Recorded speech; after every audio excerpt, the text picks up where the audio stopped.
Welcome to episode 2 of Stick to Sports. I'm Brian Burrows. And I'm Ben Diamond. Today, we take a look at all 4 MLB playoff series and Week 5 of the NFL season. Roll it.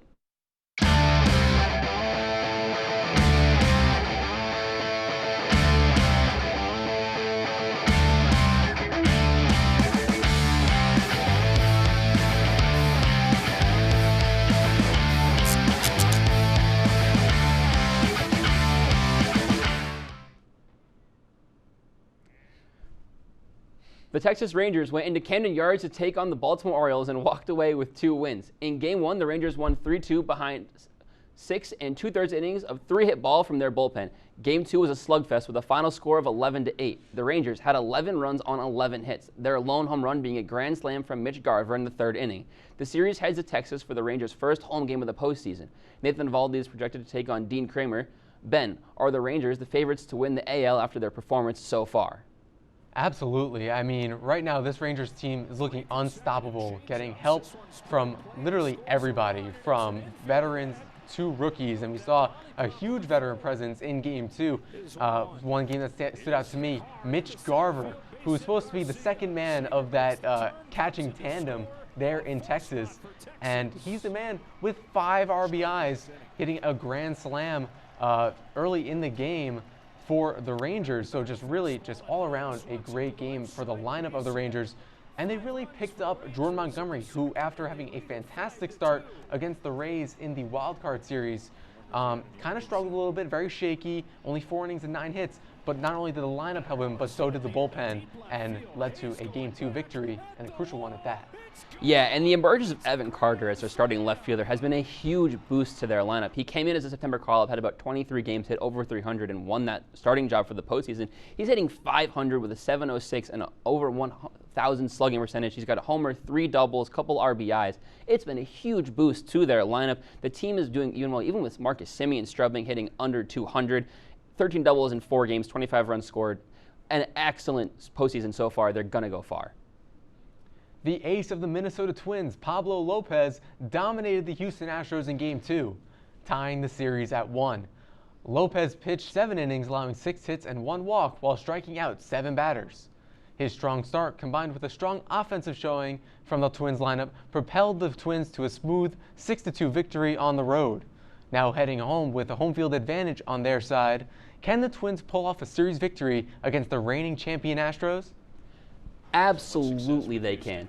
1-1 going home for 2 games is such a huge advantage. Playoff Correa has finally come around, hitting .533 with 3 doubles through 4 games. He is the playoff experience from this Astros team that they're playing against to lead this team so far, and Pablo Lopez has been absolutely dominant through 2 games of the postseason. If it reaches Game 5, he'll likely pitch again in the series to help shut it down. He's got 1 earned run in 12 innings pitched in his 2 games, 7 shutout innings in Game 2 of the series, and Royce Lewis has carried that spark from the regular season into the postseason.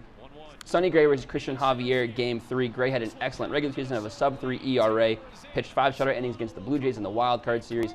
They are going to do really well. I think they'll even go up to 2-1. Yeah, I agree. I mean, this home field advantage is super important, and now the Twins are finally getting their $1 million worth of Carlos Correa. This is exactly what they signed him for, these playoff moments. And, I mean, that Pablo Lopez deal from last offseason with Miami for Luis Arraez, that's looking pretty good right now. He's absolutely picked up. He's turned into another level in the postseason, and the Twins can't ask for much more from the guy that they've put out every 5 days and right now in the postseason to just go out and give him innings. The Dallas Cowboys took a trip to the Bay Area on Sunday night for a matchup that was touted as an NFC Championship preview with the 49ers. The 49ers decided to show that they are the top dogs in the NFC with a 42-10 victory. Brock Purdy threw for 252 yards and 4 touchdowns, 3 of them going to George Kittle, and Christian McCaffrey found the end zone. Dak Prescott threw 3 interceptions as the Cowboys offense couldn't muster 200 yards. Ben, can any team stop the 49ers this season? Honestly, I don't think so. This is a 49ers team that has everything. They have quite literally every single part of their team, every aspect, from the lines to their wide receivers to obviously Brock Purdy at quarterback, and the defensive line, Nick Bosa. Everything just works on all cylinders all the time for all 4 quarters for 60 minutes. And frankly, the Cowboys absolutely embarrassed themselves on Sunday Night Football. They talked a big game going in, and they said they were hungry to beat the Niners after 2 straight postseason losses, and frankly, came out absolutely flat, and they got beat badly. Right now, there's zero confidence in the Cowboys community and the fan community right now, and I know that for a fact. But right now, they needed to win that game to prove that the roster they have right now is legit, and they proved the opposite. Yeah, and as far as the Niners go, they don't have the easiest schedule. Browns, Vikings, Bengals, and Jaguars, their next 4. Definitely not easy opponents, but the 49ers have looked like they can beat just about anybody. The passing game, ground game has been absolutely effective. Their hardest game is probably Philly in Week 12. That'll be the biggest test, and we'll see where they go from there. The Jacksonville Jaguars defeated the Buffalo Bills 25-20 in London on Sunday morning. The Jaguars took an early lead in the first quarter and fought off the Bills attempting to take the game from them. While Josh Allen and Stephon Diggs had strong games, it was not enough, as the Bills' run game was stifled heavy by the Jacksonville defense. The Bills' offense as a whole took a step back in London. Was a regression in the works for the Bills after 3 straight monster performances, Brian? I don't think they should have regressed at all. Josh Allen still threw for 359 yards, including a touchdown, but the run game was absolutely non-existent. Just 29 yards. Not exactly sure what happened there. Not only the Jaguars have one of the best defenses in football, but I really think the biggest factor to what happened was the fact that they didn't get to London until Friday. They should have gotten there Thursday, or maybe even Wednesday. They needed time to deal with the jet lag, to deal with the adjustment and the time zone, and just being in a whole different country. That was a mess up by the team in the NFL and getting them to London, especially where the Jaguars had already been there for an entire week. But the defense was nowhere to be found for the Bills as well. 300 yards from T-Law, over 130 from ETN. They should have stepped up in a bigger way. Yeah, and I mean, injuries for the Bills certainly did not help, but the Bills need their running game in order to be successful. When James Cook is running on all cylinders and he's getting the ball down the field so Josh Allen doesn't have to just rely on his arm, they are way more successful. And that was seen in the last 3 weeks, but versus the Jaguars, they were not able to get that going. But a solid all-around game for the Jaguars themselves. Their young core probably very proud of their performance there in London against the Bills. We're going to take a quick break, and when we come back, we'll continue our talk about Week 5 of the NFL season and get into some college football here on WTOP 10. Hey there, I'm Al Roker, class of 76. Yes, way back in 76. Back when the earth was cooling. You're watching WTOP.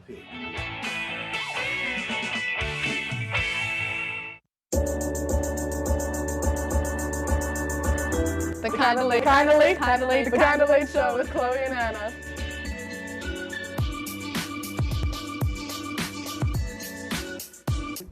Like licorice, Twizzlers, absolutely nasty.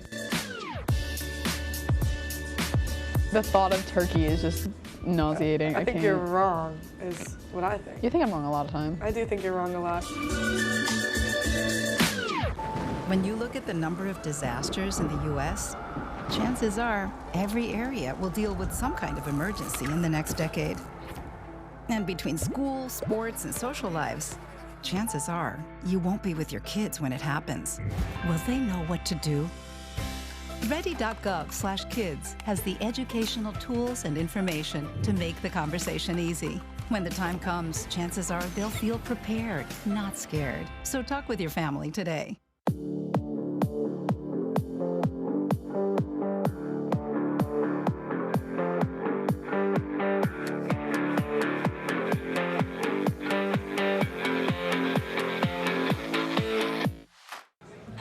Put the keys down, Kevin. But I'm gonna drive home. There are several warning signs present that you shouldn't be driving. I guess I have really been looking for love in this dating app. Yep, I'm definitely gonna call a ride home.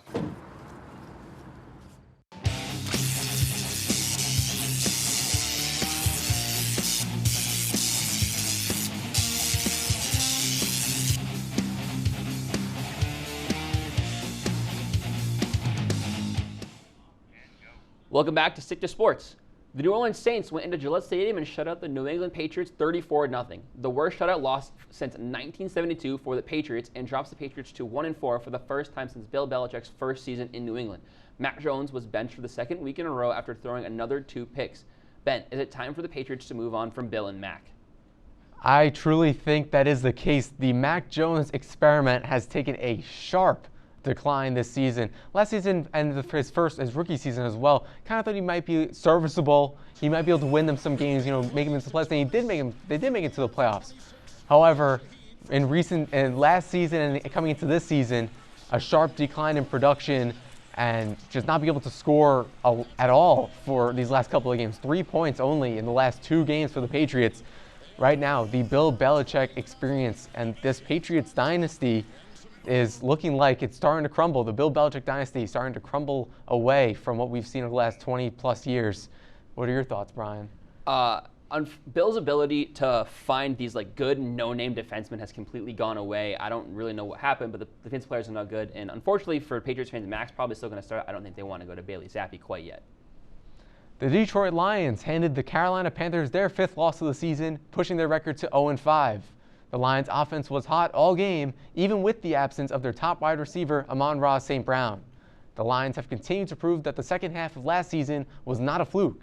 Brian, what are your thoughts on the Lions this season? The Lions are legit. Jared Goff has been an excellent, I'm going to call him a game manager. Maybe he's a little more than that, but 236 yards, 3 touchdowns, and again, no picks. He throws very little picks. David Montgomery may have been the best signing of the offseason. Over 100 yards in back-to-back games, 6 touchdowns scored, and he missed a week already. He is just a better version of Jamal Williams for them. They outplaying Jahmyr Gibbs. Sam Laporta has been one of the best draft picks of the year. Completely has filled the void left by the trading away of T.J. Hawkinson. But the Panthers are really bad. Bryce Young, to me, has looked like the worst of the first-round quarterbacks. So I don't take some less stock from this, but Lions are legit. Yeah, they certainly are legit, and they do have a weaker strength of schedule. You could see that down the stretch. They don't play the strongest of teams, especially with the Bears being in their schedule. But this Lions team looks much better than they have in the past, and I'm excited to see what they do in the future. Jamar Chase and Joe Burrow linked up for 15 times for 192 yards and 3 touchdowns in the Bengals' 34-20 win over the Cardinals. Chase set a franchise record for catches in a game. Burrow tallied 315 yards on 36 of 46 passing, and Joe Mixon added another 81 on the ground. Ben, with Burrow finally getting healthier, can the Bengals turn it around and take the division?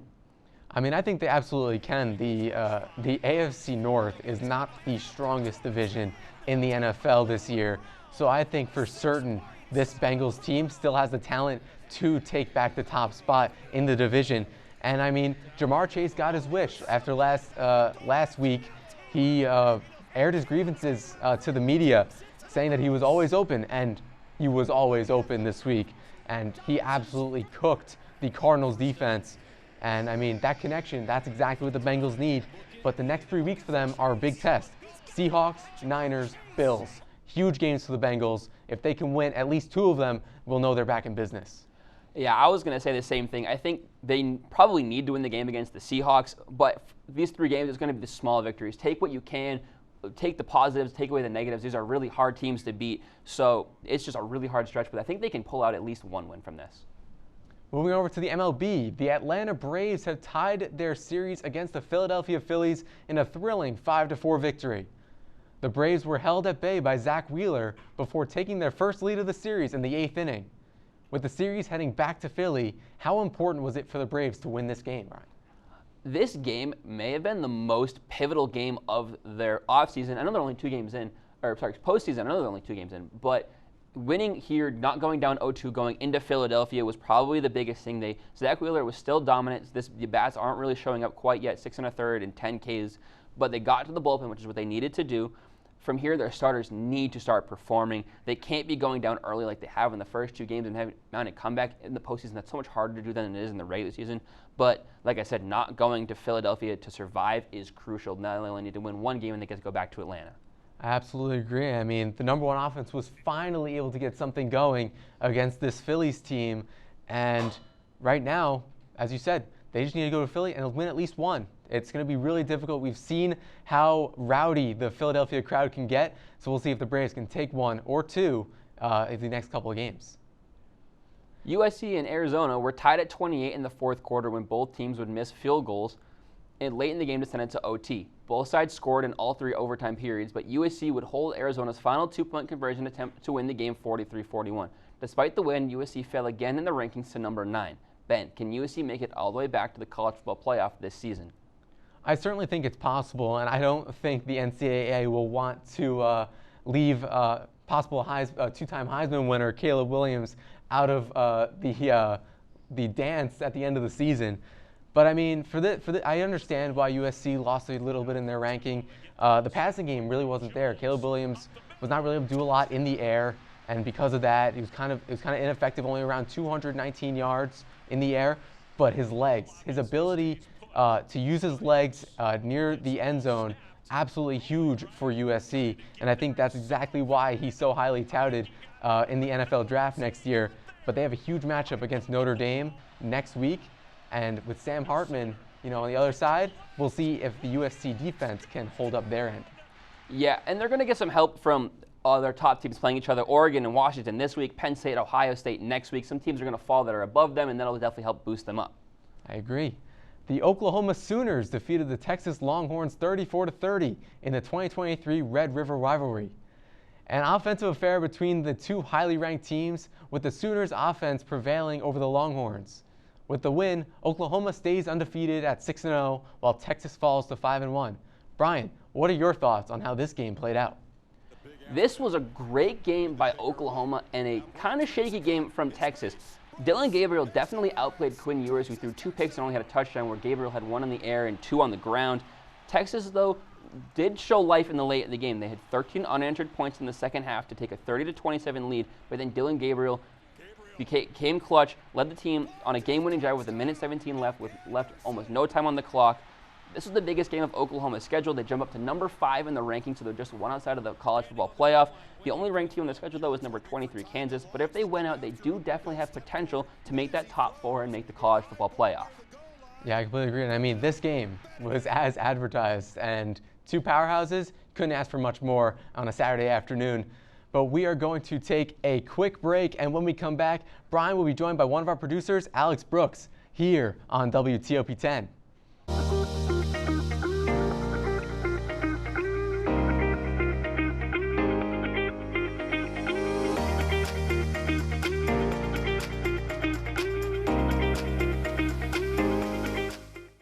What's going on? Yeah, we go on at like 11:30. It's like no. What do you mean no? It's 10:30. 10:30? Yeah, it's 10:30. What do you mean it's 10:30? Hey, don't touch that. That's my ladder. Hey, man. Whoa. You know this book was already discounted 10%? Wow. Wow. Get a closer with that one. Broadcast news. Look at that. Can we go back inside? I want to sleep in the studio again.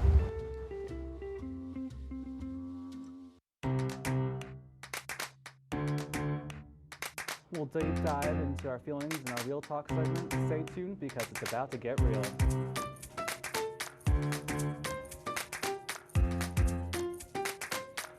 When I was in foster care, I never knew when I would have to move. So I always had my suitcase ready to go.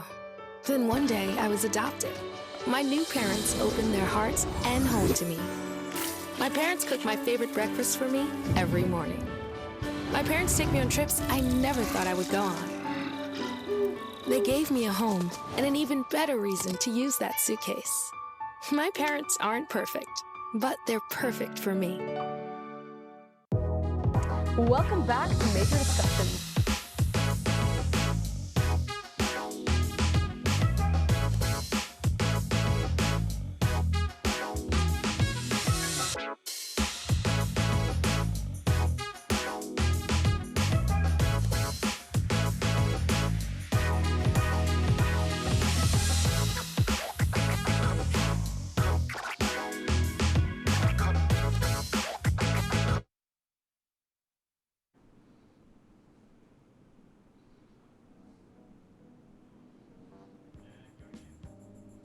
Welcome back to Stick to Sports. Joining me now is Alex Brooks, one of our producers. Alex, what do you have for us tonight? Thanks, Brian. Starting off on the diamond, the MLB playoffs have been nothing short of exciting, with many new teams having early playoff success. The Arizona Diamondbacks fit the bill with sweeping the Brewers in the wildcard round and going up 1-0 against the Los Angeles Dodgers. Led by Christian Walker and Corbin Carroll, Brian, can the D-backs go up 2-0 and potentially win this series? Absolutely they can. They're playing right now. They're up 3-1 going into the 6th inning, so it's already looking good for them to take a 2-0 lead. but the bats are looking so incredibly explosive. It was the 11-2 killing of the Dodgers in Game 1. They knocked Kershaw out in the first inning. Clayton Kershaw is one of the best pitchers of the era. 13 hits against them. It was so bad from Kershaw, and then Sheehan, 9 runs allowed in the first 2 games between them. Bobby Miller, 3 runs allowed in the first inning of the Game 2 tonight. Corbin Carroll and Gabriel Moreno are looking like studs. Each had a homer in that game. Corbin Carroll has been a stud all year. Gabriel Moreno starting to break out a little bit. And Merrill Kelly and Zach Gallen are a great 1-2 punch to help them get wins. Yeah, for sure, Brian. And the D-backs, they're currently up 3-1, as you mentioned. But, I mean, they have just been literally, their young bats have just been going off. And, you know, being able to have that early inning success, like 2 straight games where they've taken the Dodgers and got up early in the first inning has been very critical. So I think they'll be able to go far in this. Moving over to the gridiron, the San Francisco 49ers are red hot, led by the most successful Mr. Irrelevant QB Brock Purdy. The 23-year-old QB has excelled so far in his young career as he is 10-0 in helping the 49ers outscore their opponents 167-58 this season. Brian, I know it is a long season, but should we put Brock Purdy on the MVP radar? Not quite yet.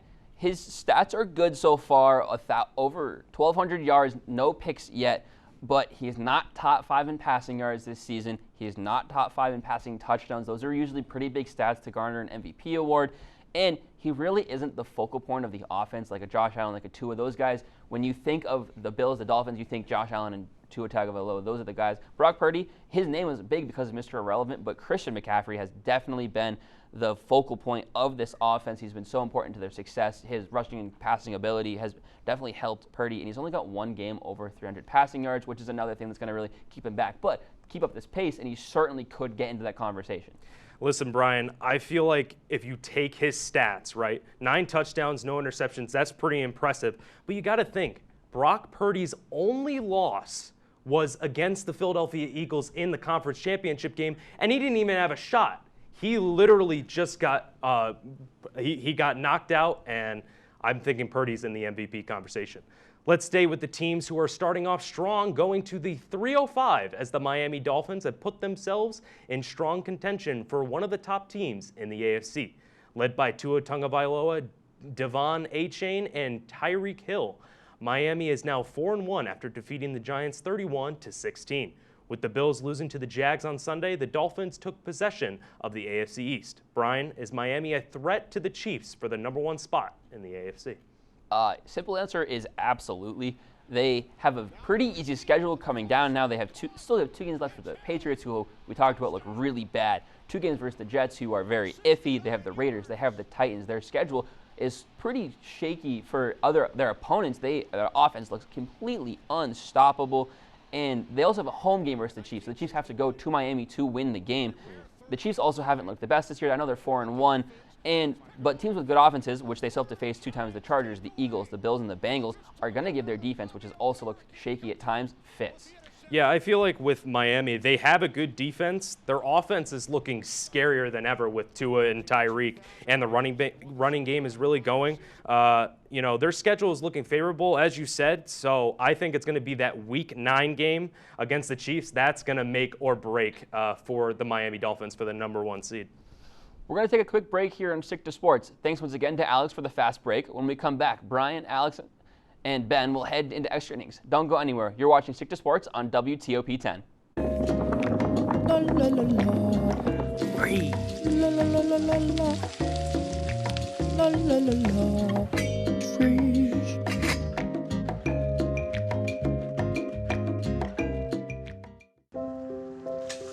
I want to eat apples and bananas. I need to eat apples and bananas. Why can't I eat apples and bananas? Support the Feeding America nationwide network of food banks to help provide meals to those in need. Join us at feedingamerica.org.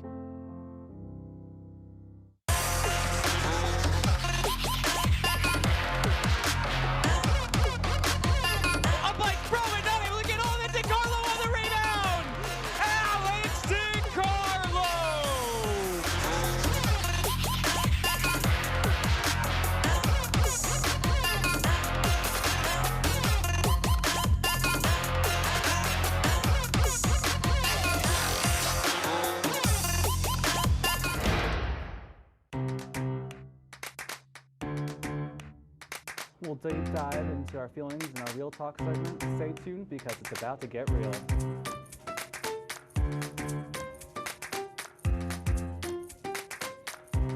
And it could be your last chance to see one occur for 2 decades, as the next time one will be visible over the continental U.S. He's May 84. Yarrow told police in the hospital that he had pressed the doorbell and waited. They mix with oxygen and nitrogen. They become briefly